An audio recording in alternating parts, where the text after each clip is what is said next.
കണ്ണു തുറക്കുന്ന ലക്ഷണമില്ല.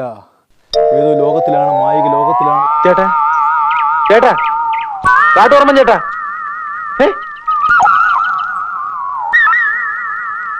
എന്തോ കുഴപ്പമുണ്ടല്ലോ. സ്വാമിജി, സ്വാമി, ഞാൻ വന്നതൊക്കെ അറിയുന്നുണ്ടായിരുന്നോ? സ്വാമി അവിടുന്ന് വരുമ്പോഴേ ശരീരത്തില് രോമൊക്കെ പൊന്തി അല്ലേ? ഞാൻ കരുതി ജന്നിയുടെ തുടക്കം തന്നെ ആയിരിക്കും. സുരേഷ് ഗോപി ജയിപ്പിച്ചത് അങ്ങല്ല? ഞാൻ തന്നെയാണ് അല്ലേ? സുരേഷ് ഗോപിയെ ജയിപ്പിച്ചത് ഞാൻ തന്നെയാണ്. സത്യമാണോ ഈ പറയുന്നത്? മഹാവിഷ്ണുവിന്റെ അവതാരം അല്ലേ? തീർച്ചയായിട്ടും ഒറിജിനൽ. വേറെ റൂട്ടിലേക്കല്ലോ പോണത് സ്വാമി. കൈ വെറുതെ വരയ്ക്കാണ്. കൈ വിറയ്ക്കുന്നില്ല. അത് ഞാൻ ഇതൊന്നും ചെയ്തിട്ടില്ല. ജഗതിയുടെ ജീവിതം മാറ്റിമറിച്ചത് അങ്ങാണോ? സത്യമല്ലേ? തീർച്ചയായിട്ടും. ജഗതിക്ക് ഇത്രയും വലിയ ആക്സിഡന്റ് ഉണ്ടാക്കിയത് സ്വാമിയാണ്. ദിലീപ് എന്ന് പറയുന്നത് അർജുന്റെ അവതാരമാണ്.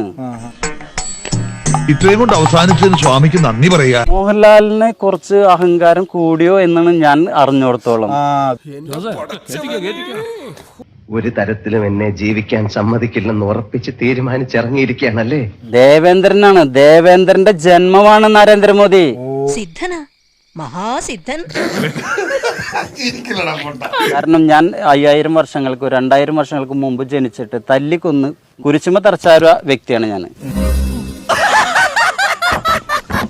യേശുവിന്റെ ഒരു മോശയിപ്പ് ഉണ്ട് താനും കേട്ടോ, അല്ലേ? എന്നെ തേച്ചതാണല്ലേ? അങ്ങയുടെ മുഖത്തെ ആ യേശുവിന്റെ ആ ഒരു നിഷ്കളങ്കതയുണ്ട്. ഉള്ളതാണ് പറയുന്നത്. നിങ്ങൾക്ക് ആർക്കും എന്റെ ബ്ലഡിൽ വരെയുണ്ട്.